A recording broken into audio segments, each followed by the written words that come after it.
In 1998, with the liberalization of fuel import trade, as fuel shortages grew in magnitude in the mid-90s, the federal government was compelled to open up the business of fuel importation to more private sector operators. This led to increased investments in depot and facilities in and around the Apapa seaports. The investment in tank farms began in the late, I would say, in the late 90s. That was when we began to experience a lot of vandalization of pipelines. And I'm sure that you've read lately about of course, the brilliant efforts of the Nigerian military and the Air Force in the Mosim area of Ogun State, where the business of the day is just pipeline vandalization. Oftentimes we've seen explosions of pipelines and deaths that have also been caused by people who just see pipelines, cut it, and then somebody's smoking and the whole place is engulfed in flames. So I believe it was in the late 90s that this happened and the whole system has since collapsed. It's unfortunate because the amount of storage available in the country that were originally built by NNPC is more than the entire tank farms that are owned by individual owners in this country. If you take Mosimi, you take Ore, you go to Ilorin, you go to Abuja, Kaduna, Maiduguri, Warri, Port Harcourt, the combination of those are actually more than all what we own. But fortunately, those tanks are dry because the integrity of those pipelines that connect them are just probably zero at best. At some point, government will probably consider, probably either commercializing them or privatizing them.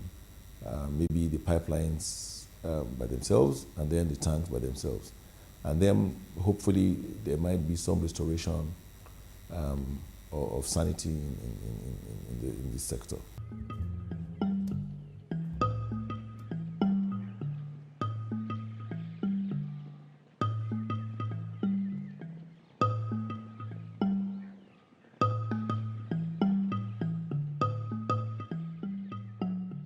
You can only have a tank farm where it makes sense to have a tank farm. And where does it make sense to have a tank farm? Your tank farm has to be close enough to where you can have a jetty. It has to be close enough to water. You have to be close enough to where you can sail a ship to. You can decide to have a tank farm in Ikeja, and then the ship berths in Apapa, and then you have to run a pipeline from Apapa all the way to Ikeja into your tank farm. And then you can tell me how much, you can imagine how much it will cost for you to run a pipeline from Apapa to Ikeja. And then there's something we call pipeline content. If you put a pipe that runs from Apapa to Ikeja, if you start putting petrol into that pipe in Apapa, you can imagine how much petrol you have to put in that pipe before it starts coming out on the other end in Ikeja. And that has to be in that pipe all the time before it comes out on the other side. Pressure. So that's why it makes sense to have tank farms around where you have a body of water that is deep enough to allow ocean-going vessels to sail in. And that is why you have them clustered around the Apapa area where you have the port, or the Bafon area where you have a body of water that has the required draft, which is the depth to accommodate an ocean-going vessel.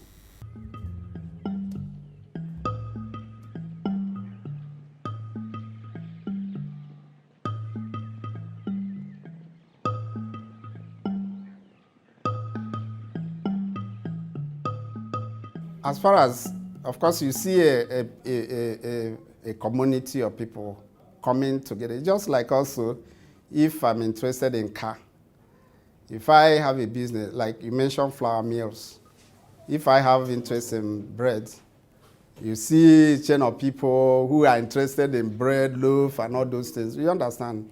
So, of course, there are people who have interests, who are coming in to those who are playing at the purchasing point, who are playing at the supply point, who are playing at the retail point, who are playing inside their own car.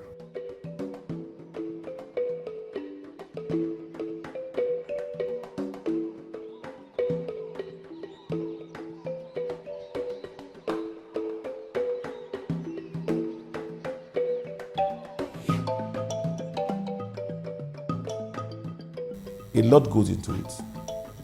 And it starts with the regulatory authorities that are empowered with licensing and giving approvals for the building of tank farms. And that authority is vested in the Department of Petroleum Resources, called the DPR. You'd have to apply to the DPR first to say, I want to site a tank farm in this area. They will come, they will visit, they will ensure that you have the right type of environmental impact assessment. They will confirm whether there's a body of water there that will allow you to bring a ship there. Can you build a jetty there? What are the safety factors? How near is it to a densely populated area? What size of tank do you want to build? Because there are minimum distances between tanks. Tanks are designed such that, God forbid, if there's an emergency, you must be able to drive fire trucks in between the tanks. You must also be able to contain the product, say in case there's a spillage. So there are quite a few things that, border on safety that have to be strictly adhered to. The DPR would have to ensure that all that is in hand before they even give you the permit to construct.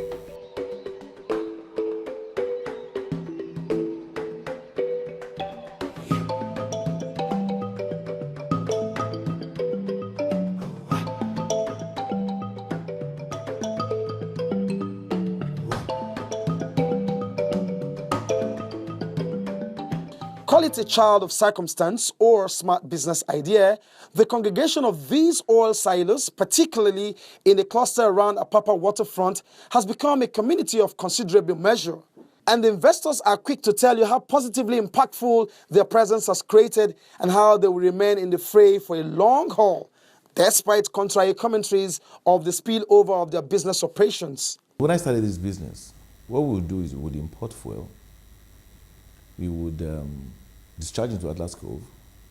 We would tell NNPC, I want this much fuel I want in Ibadan, this much fuel I want in Shagamu in Mosimi, this much fuel I want in Abuja. And overnight, that much fuel will be there. So the initial plan of government was not to monopolize the business. What they wanted to do was to create an efficient way of distributing petroleum products along the country, which is the way it works in other countries. However, that efficiency was compromised. And that was what gave rise to people like us investing in actually building those tank farms. So government has not licensed us because they wanted to not participate. They have had to license us because they didn't have a choice. Like I said, we now have the responsibility of, now building jetties, at times dredging ourselves, building tank farms, investing in trucks to ensure that, the volumes are distributed along the length and breadth of this country. And I can tell you that my organization, my association, imports probably 70% of what you see in this country. So you can imagine if we didn't exist. Not only do we invest that much, we probably employ maybe another 70% of the industry. Because from owning your vessel, to the dock workers that work on your jetty, to people that work at your tank farm, to the drivers that drive your trucks, to the investment that many of us have made in retail outlets. Some of us have a minimum of 2,000 personnel. So this has probably worked in favor of the economy. We have gone from being people that would normally just bring petroleum products and discharge into Atlas Cove and pay government to distribute it, to employers of labor. So I think that in actual terms, it's worked in favor of the country. The only downside to this is that our highways and roads were not built to accommodate that. The Apapa cluster, or community which has conveniently become the community for oil silos, has not gone down with some who feel suffocated by their presence. Issues have been raised around the feeder cluster of petroleum product haulers who for the length of time also congregate around the same Apapa axis, leaving in their wake massive traffic gridlock.